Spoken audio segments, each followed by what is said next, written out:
What is up, YouTube? James Biggie here, and I kind of really enjoyed making the video I put up a little bit later last week, where I just sat and talked about stuff going on, sort of the podcast style thing, the It's Late, Let's Rant, or Ramble. So I decided I'd do it again. However, I think I made the smart decision, and I thought of some stuff I'd like to talk about before I started just rambling completely. So hopefully things are a little smoother. I have a list on my phone. Probably can't see that. But some things going on. Some things I wouldn't mind speaking about and rambling about and talking to the few people that watch this channel about. Just stuff going on in my life with work and with YouTube and all sorts of other random stuff I'm going to touch on here and there. Some of them are going to be a little longer than others. Some of them are just going to be quick, brief little thoughts, little snippets of thought. But anyway, that's it. So let's get into it. Let's pull up something interesting to look at. I'll pull up my other YouTube channel because I'm going to talk about YouTube a little bit. If you haven't found out yet or haven't heard it yet on this channel, my technically my first YouTube channel, my Magic the Gathering related one, was monetized recently. And the way it works with monetization is once you hit a certain threshold of views for your total channel, YouTube then adds commercials and ads to your videos, and based upon the clicks that they receive, you get a little kickback. And it's seriously like pennies on a dollar. There's no real way to make income from it unless you are a high level, like in the millions of subscribers, YouTubers, right? My channel was just monetized a few weeks ago, and there's this thing going on with YouTube and their algorithm and their monetization system that happened in the last few videos that I've put up on that channel, on like this one, and I want to say this one, where like you'll put your video up and your stuff's supposed to get automatically monetized, and you'll see that the usual, let me see, I don't know how much I'm supposed to show about YouTube on the inside sort of stuff, but whatever, screw it. You can go to the analytics page, and I'll just show you what I'm talking about. Video manager, and you could see next to your video, see, this just happened with this one, which is ridiculous. You post up a video, and usually if it's monetized and good to go, you see this little green symbol here. I'll make it bigger. I just posted this video, and it's talking about Magic the Gathering cards, where I'm talking in a very PG nature, a very, very contained, not swearing sort of way, and it gets this yellow symbol that says not suitable for all advertisers, which is silly to me. I'm talking about fucking Magic the Gathering cards. This video that I'm speaking about right now, just because I said fuck, I would understand not suitable for advertisers. But where I'm calmly talking about Magic cards, it gets pinged with this yellow shit. So far, it's been easy to fix. You just ask them to review it. You make sure you monetize it, whatever. Request manual review. Confirm that your video is suitable, and you submit for a review, and they change it. So far, that's worked out. But I've seen a lot of YouTubers complaining about their videos being unmonetized and the algorithms within YouTube being screwed up, or them not making the ad revenue that they're supposed to, or getting less views lately, and something's up with their algorithms that's making it that way. I don't expect to make any money on YouTube. I've made very, very little. I'm not doing it to make money.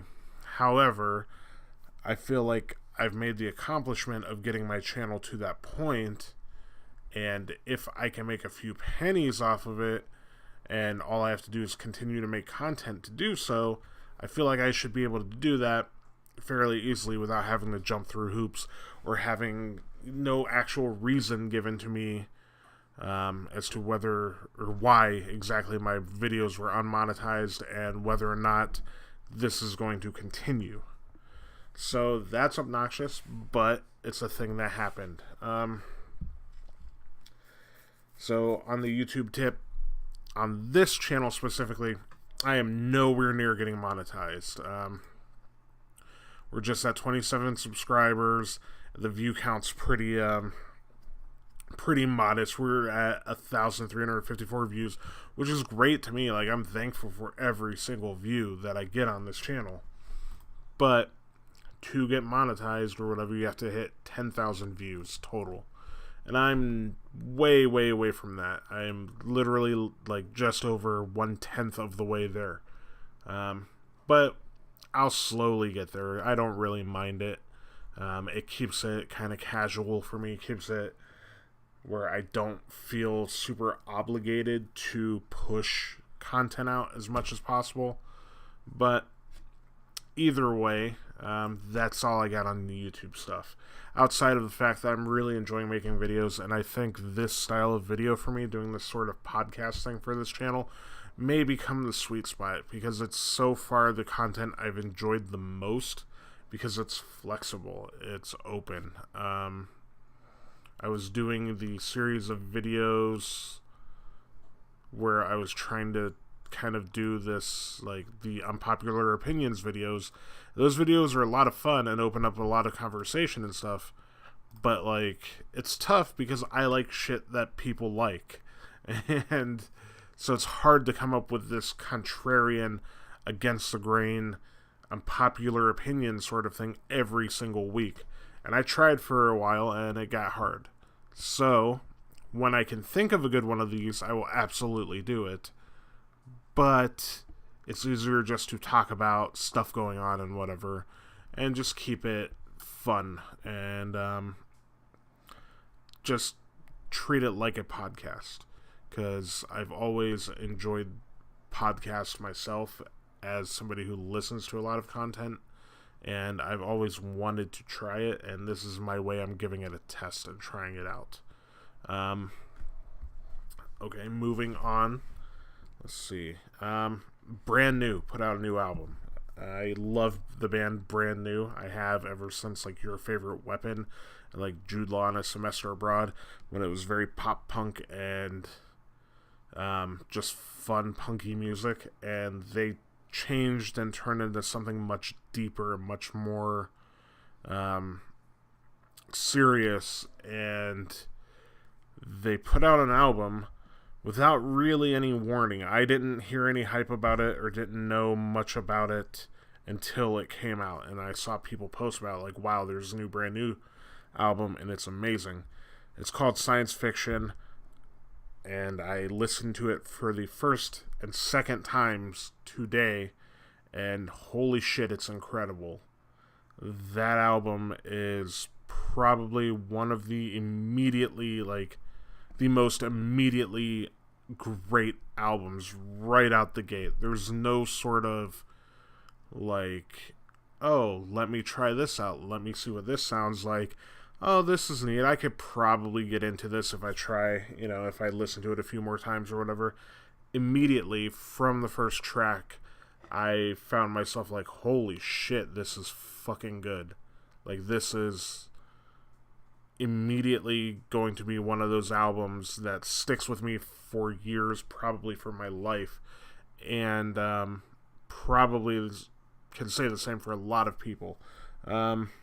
It's dark, and it's kind of moody and gloomy, and there are ups and downs, and there's parts that are creepy because there's some, like, excerpts from, I don't know where they got these recordings or if they were manufactured for the album, but between songs and stuff like that.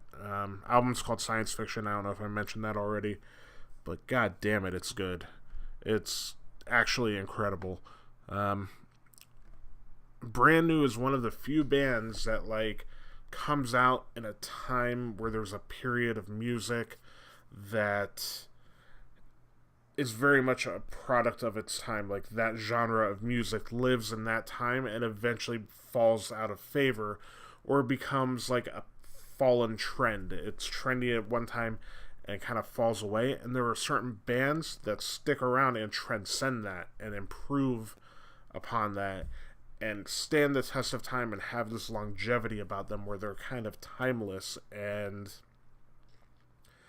can not fit into the box that they were originally brought out in and kind of become something more. Brand New is absolutely one of those bands. They came out when pop punk, emo, screamo, and sort of before the whole scene movement or whatever.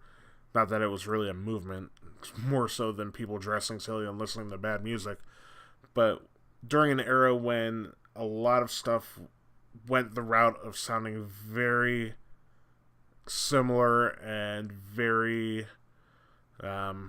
generic, and like for its time there was some good stuff that stood out and bands that stood out, but a lot of them fell apart or broke up or just became irrelevant over time.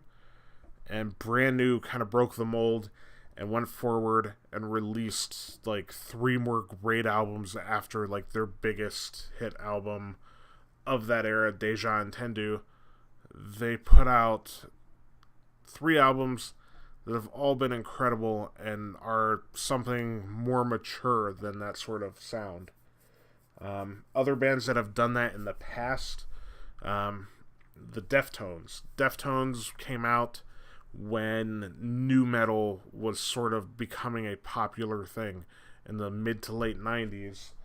There are a ton of bands like Korn and Limp Bizkit and even Linkin Park and stuff like that all get Stained, another one, that kind of all have a specific sound of the time, and many of which either fizzle out or die off completely or slowly burn out and stick around but still sound tied to that era of music and not that interesting and not that relevant over time.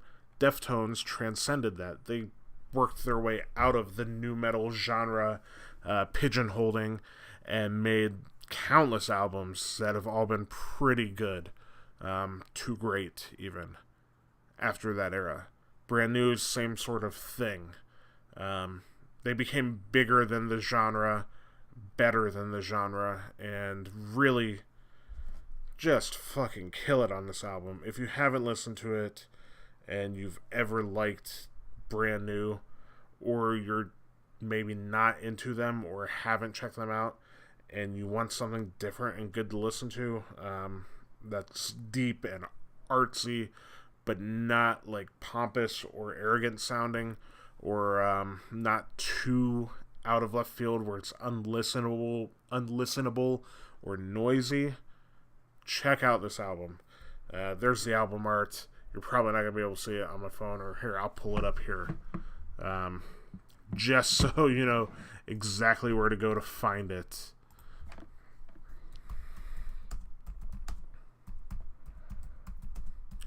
The reviews that are coming out for it have all been really, really solid too. And yeah, here's your album art, the tiniest picture in the world of the album art.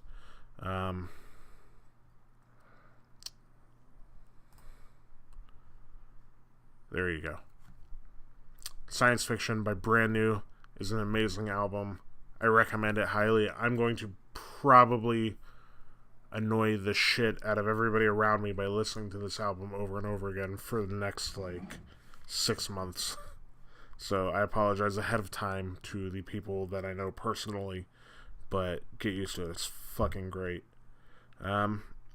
Outside of that, some TV stuff. I watched The Defenders, the Marvel Netflix series based around Daredevil, Jessica Jones, Luke Cage, and Iron Fist.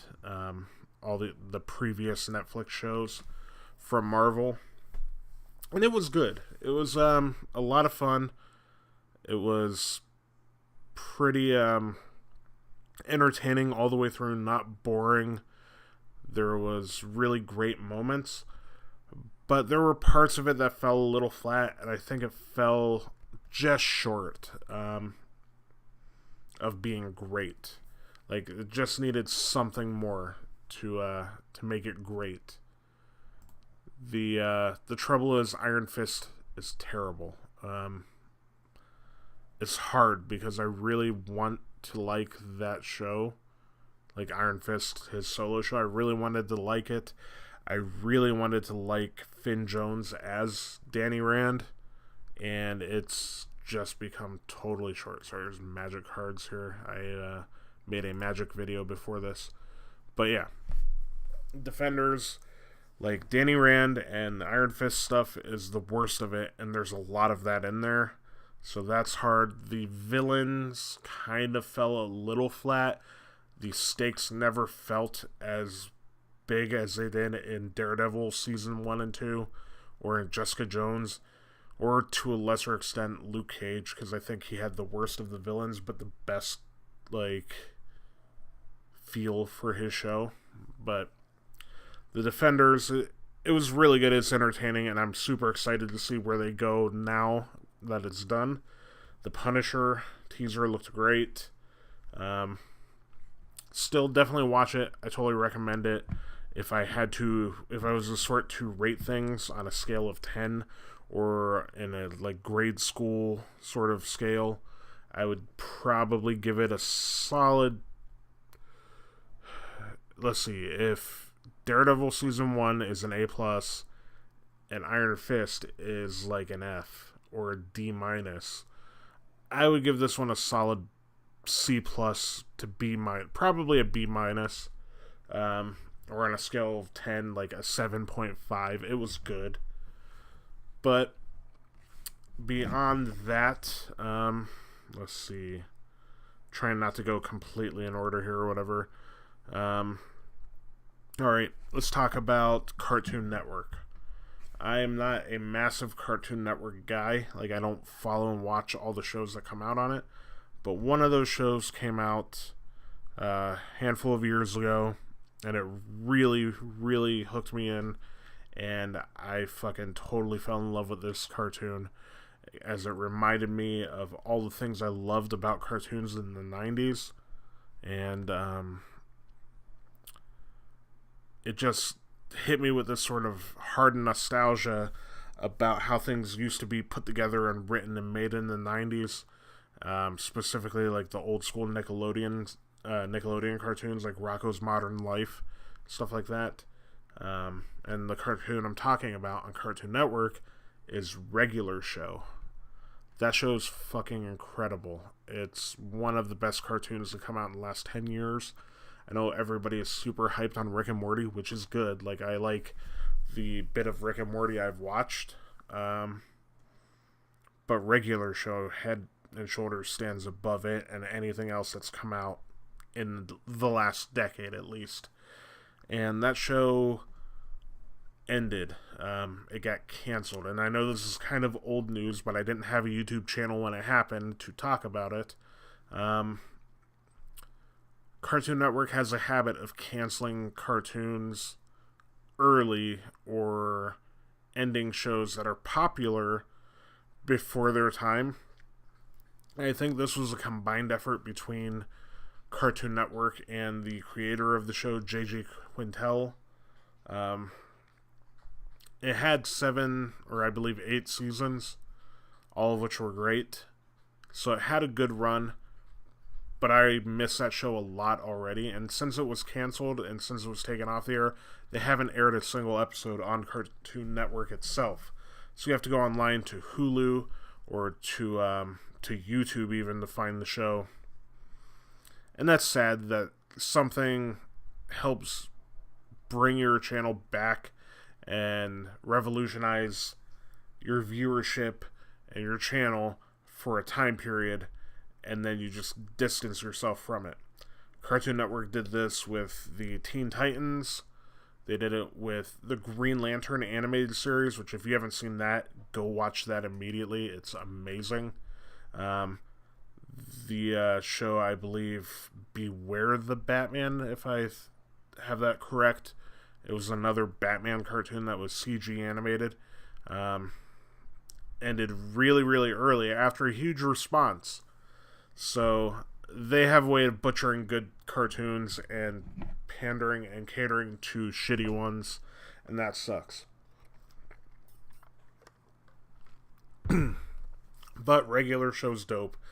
I'm probably going to get at least one, if not several, regular show tattoos.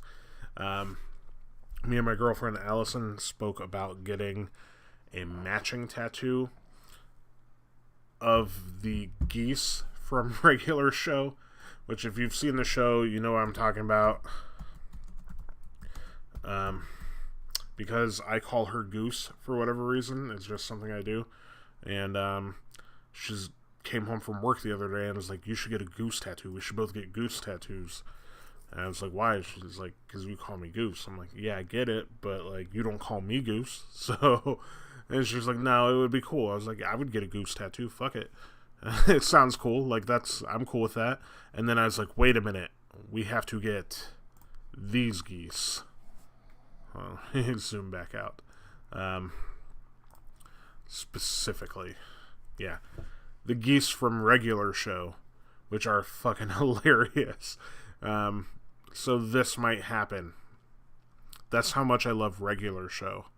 And also, it's a very neat thing to be able to share that with my girlfriend. We've been together like nearly 5 years, and it would be cool. I'm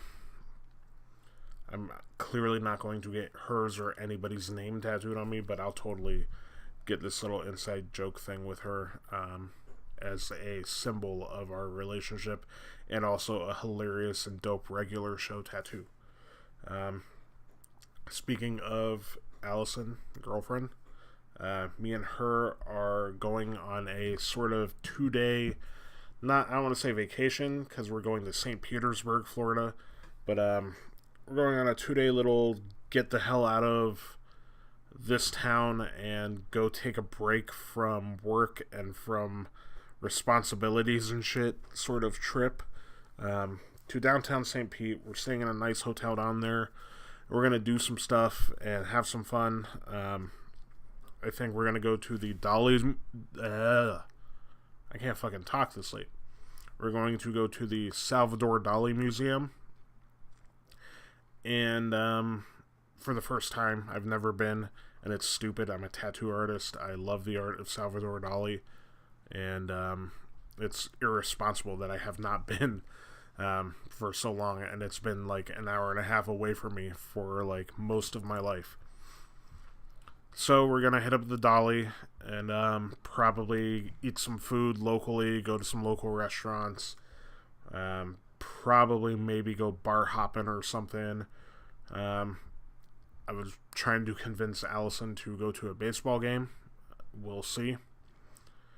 But anyway, like, it's going to be really nice to get away. I've been super busy at work, and the whole transition from leaving my old shop to getting to the new shop and to getting everything prepared and to working really hard to promote and to just be involved has been a lot. It's fine. Like, I love what I do, and I love the amount of privilege I have in my life and the amount of fun I do have just working my job. But you work so many days in a row, or you work so many months in a row, and then on your days off or whatever, you have your 2 days off a week, and you do adult shit and you get stuff done. Sometimes you need a break. You need to unwind, you need to relax, and that's what we're going to go do. So we're going to go kick it in a hotel room in downtown St. Pete. Going to have some fun. Going to have a little drink. Going to have a little food. Going to go to a museum. Get a little culture in us. And going to hang out. and spend time together. She works really hard. She's also going to school. Um, and we've both been at it pretty hard and have not taken any sort of break in a couple years now. We went to North Carolina, I want to say like 2.5 years ago. I believe it was, yeah, probably the summer of 2015 we went. And we haven't done anything together since. I've been selfish, and have gone to spend full weekends playing Magic a couple times, but haven't really gone with her to take a break together and to spend time together. And I think that's important to do, and it's going to be nice to do, even if it's just for a couple days. So we're doing that. Beyond that, they are making a new Joker movie, apparently. I just saw tonight that Warner Brothers and DC announced that they're making a Joker origin movie that is not going to likely be played by Jared Leto, who played the Joker in Suicide Squad terribly, I might add, and is not going to exist in the overall DCEU, DC Extended Universe, in the same universe as Batman vs. Superman and Suicide Squad and Wonder Woman and the Justice League and all that coming up. It's going to be its own separate thing, and from what the description said, it's going to be set in the 80s and have a feel like the 80s style, or the 80s, like Al Pacino, like Raging Bull, and like De Niro, Taxi Driver sort of feel. Like they're going for a dark, gritty realism feel. To me, it just sounds like blah, blah, blah, blah, blah. We're going to try to squeeze as much money as we can out of the Joker because people will line up for mediocrity as long as the Joker's in it. And we're going to cash in. Also, I don't think there should be an origin story for the Joker. I think that is a huge misstep, trying to create this sort of backstory for a character that, like, a good 9/10 of his appeal is that we don't know a lot about him. He's sadistic and sick and twisted and absolutely involves himself in chaos, and we don't know why and where that came from. And I think that's part of what makes him an interesting character. To go back and to try to make an origin story to sort of retcon the Joker's origin, I think is a disservice to the character. So that is their misstep. I think what they were trying to do with it is, because they were unsuccessful in trying to copy Marvel Studios and the Avengers, and to cash in on that sort of thing, to have the big joined universe with all your characters, they've kind of failed to do it. It's not good so far. Wonder Woman was a good movie. That's the exception. Other than that, Batman vs. Superman wasn't great. Suicide Squad was terrible. Justice League doesn't look promising. But that didn't really work out for them, and they wanted it really bad. They tried to force it without doing the work. So they're trying to go after the same sort of method that Fox took with Deadpool and Logan in the X-Men universe. And they're trying to make it stand by itself, not necessarily tied exactly to the rest of the movies, so they can have the freedom to play with it and do their own thing with it. And because Logan and Deadpool were so successful, I wouldn't be surprised to hear that it's rated R and that they're trying to do the dark, gritty, deep sort of kind of gritty, really over the top sort of feel with it in a more grounded setting, if that makes any sense. Logan was amazing. Deadpool, although I'm not a Deadpool fan of the character in general, was really good and well done for what it was supposed to be. They're trying to go after that sort of model, and I don't know, as it seems disingenuous and it seems like a money grab just because the success of Logan and Deadpool, two big name characters that they had actually worked out well in two good movies. They're going to try it with the Joker, and I think it's a mistake. But could just be me. I don't know. I don't know that I have anything else direct to rant about, so I'll just kind of riff off the top of my head here. So I kind of feel like talking still. I wrote down concerts randomly. I've been to a lot of concerts. I've been to a ton of them, actually.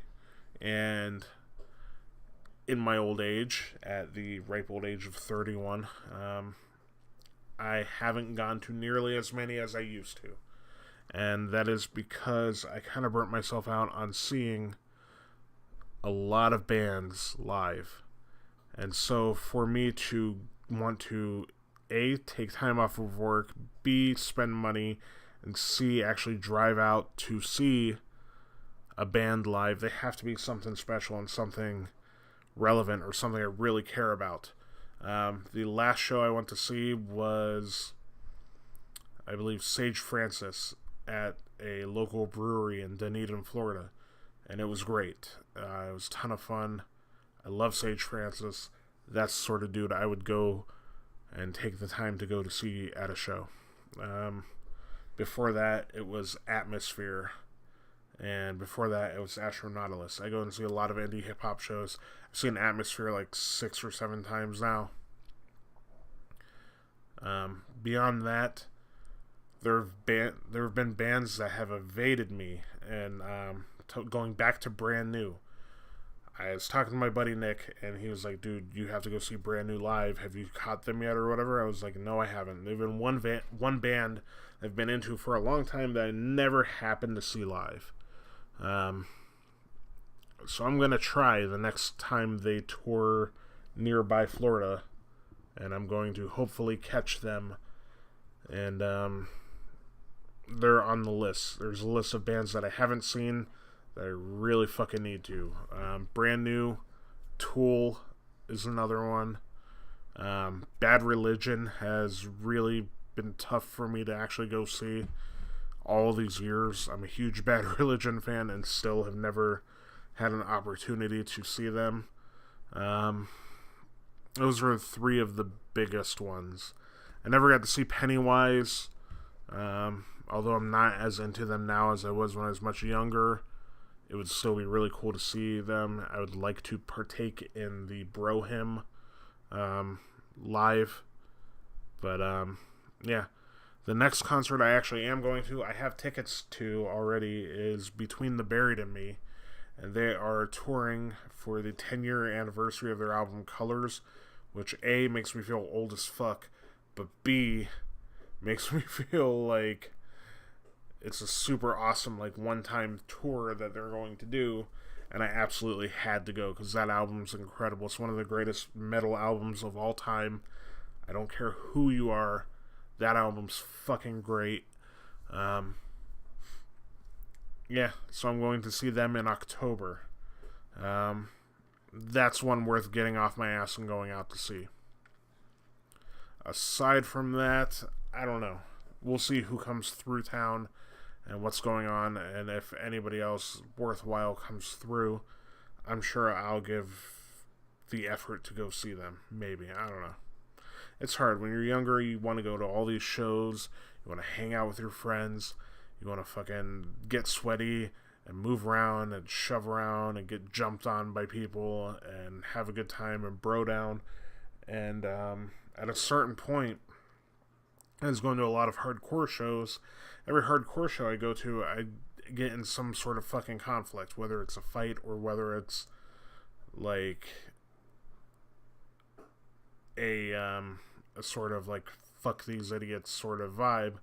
I just too old for this shit, man. I'm not trying to fucking get into a fight every time I go to a show. I'm not trying to deal with assholes that are punching people for no fucking reason.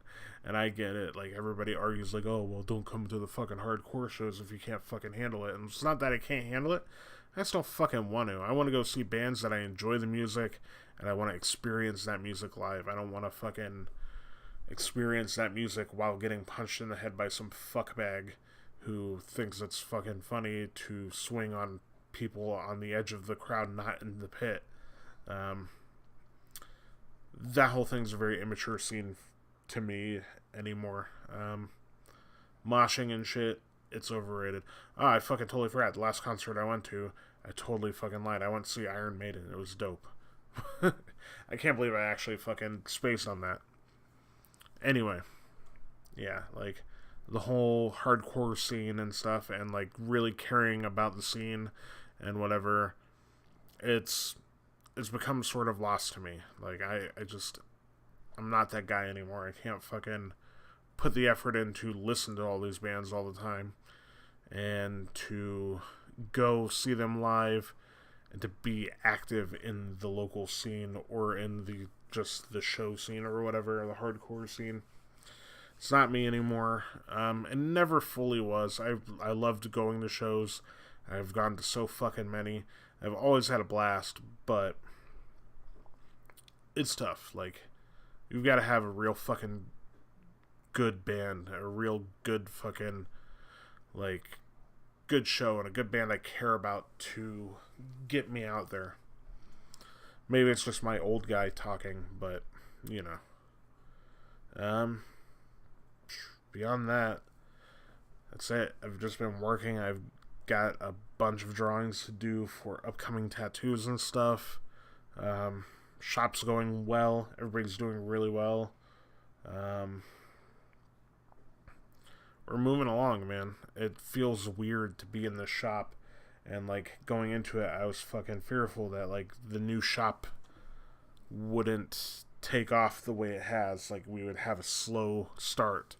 Because I've worked in new shops several times, and it's been like, you move in, and you sit there and watch the fucking paint dry, and nobody comes in, and you don't have the sort of traffic or the amount of customers coming in you need to sustain yourself and to pay your bills. This shop's been the opposite. I mean, we don't get a ton of walk-ins right now, randomly, but we get more than I thought we would. I've worked in shops that are strictly walk-ins, and you get a shit ton, and that's all you do. This shop, like, it may just be because we all have good clientele, but I've been busy almost every day. Bethany's been busy most days. Thomas has been busy, like, literally every day. And we do have people randomly coming in, like, oh, I just saw this here, and this is great. The shop looks amazing. It's good. And, it's really cool to see. It's not nearly what I thought it would have been. I thought it would have been fucking slower starting. But I guess it's not. So, that's been good.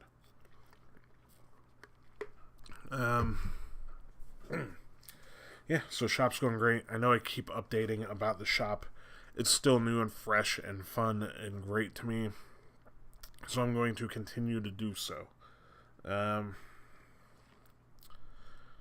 have a big appointment this Friday for a big Medusa tattoo I'm excited to do. Should be a lot of fun. I got it drawn up and finished up today at work, which is actually now officially yesterday at work, as it's 3:11 a.m. But I have that coming up. You know what? Alright. I got a story. So, I have this kid come in. And I say kid because he's literally like 18. He's like a kid or whatever. I tattooed a panther on him. A traditional panther. I don't want to be the dude that throws shade to my customers, because I love my customers and I appreciate them. Anyway, that being said, I did this tattoo on him a few months ago. He comes in, it needs a little touch-up. Takes me maybe 10 minutes total to do. That's including setting up and all that. But, would have taken me 10 minutes. He comes in last night, we're about to close or whatever, or I have something else going on. So I'm like, let me book you an appointment. And he's like, well, when can you do it? I said, tomorrow, which would have been today. And I was like, come in at 12:30. We open at noon, so come in at 12:30. I'll get you taken care of, get you out the door, whatever. I don't charge people to touch up their tattoos. I guarantee my tattoo work, so if I do a tattoo on you, you come back within a reasonable amount of time, usually about 3 months' time, I'll touch up your tattoo for free. I'm not going to charge you for my time that day, for the equipment that I use to touch up your tattoo, the needles and ink and whatever. And I'm going to take time out of my day where I could have booked another appointment. I could be making money doing something else, or I could just keep myself open and available for potential people to walk in, or I could be working on drawings and stuff for other people that are paying money and that I need to get done anyway. But I offer this free service, and I've gone on rants on Facebook about this shit before, but I feel like speaking it verbally in video form may be a little bit better to get the message through to some people. So I set this dude up for this appointment at 12:30 today, yesterday, whatever, and I'm set up. I get to work early. I set my station up. Like, okay, dude's going to come in at 12:30. I'm going to be ready to go, get it done, get him out the door, make sure his tattoo looks 100% perfect, and that'll be that. Then I can move on to the next thing. So I set up at 12:30. 12:40 comes. I'm like, okay, he's running late. 1 o'clock comes. I'm like, okay, maybe something happened. And then the rest I was like, okay, I give up. I don't care, whatever. The day is, I'm done waiting on him, whatever. Kid shows up at 6 o'clock at night. And is like, hey, I'm a little late. I'm like, you don't fucking say you're a little late. You're 5.5 hours late, sir. It's like, oh yeah, I'm late. I just had some stuff come up. I couldn't make it in and shit. First of all, I'm offering you a free service, and I booked the time for you to do it. I set that time aside to take you in, to give you something for free, because I care about my clientele and I care about my customers.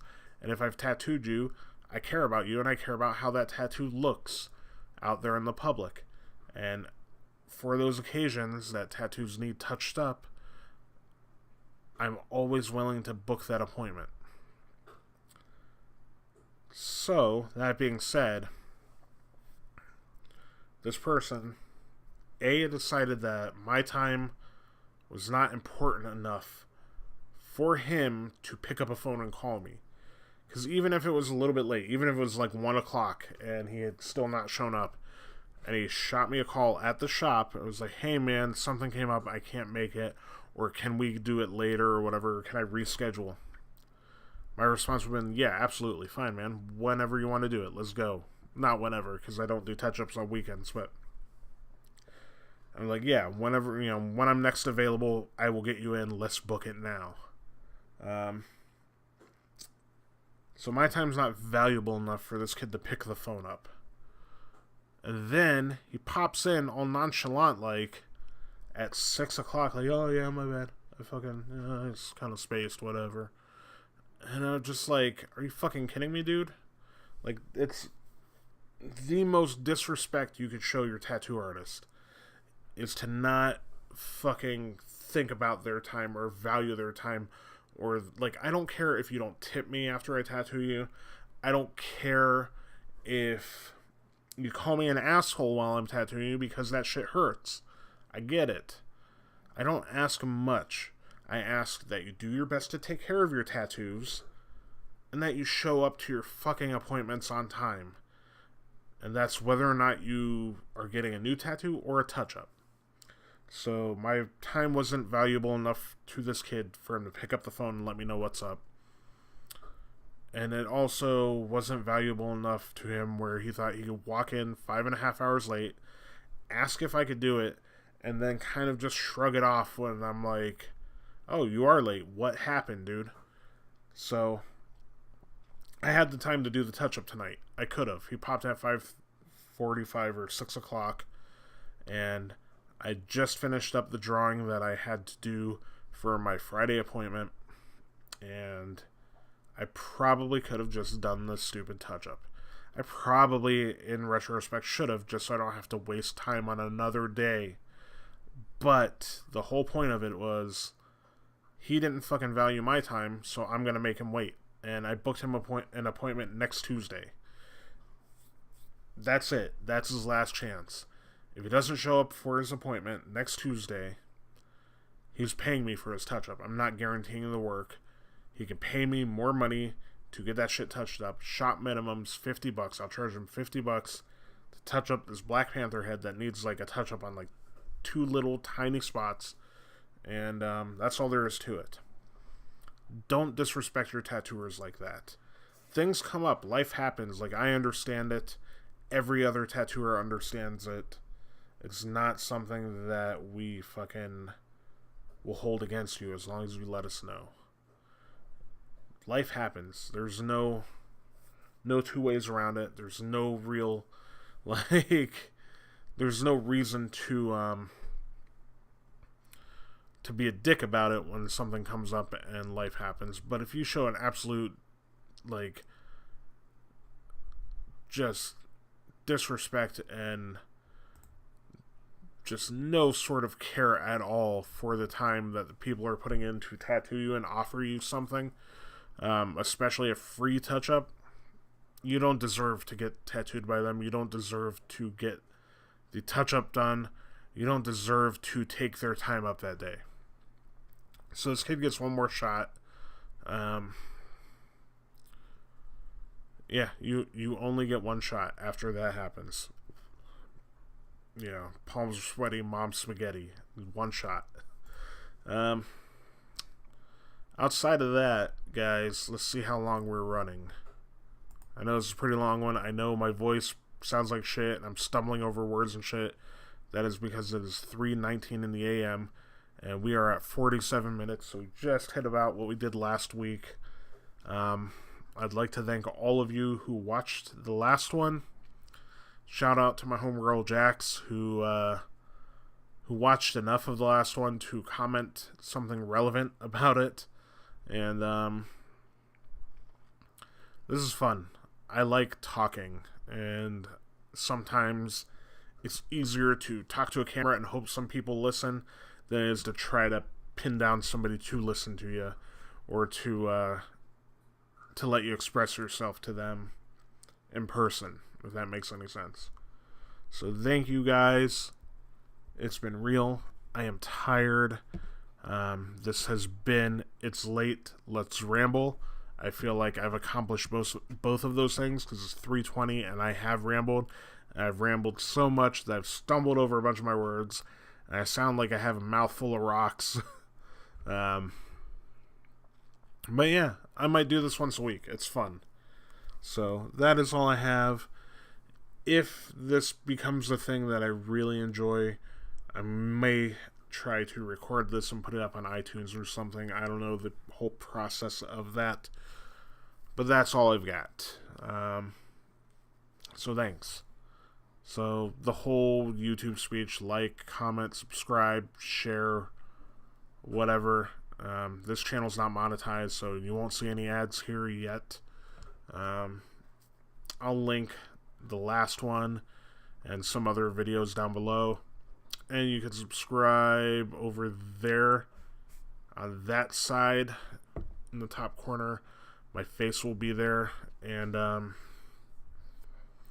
yeah, that's all I've got, guys. So thank you very much, and I will see you guys again very soon.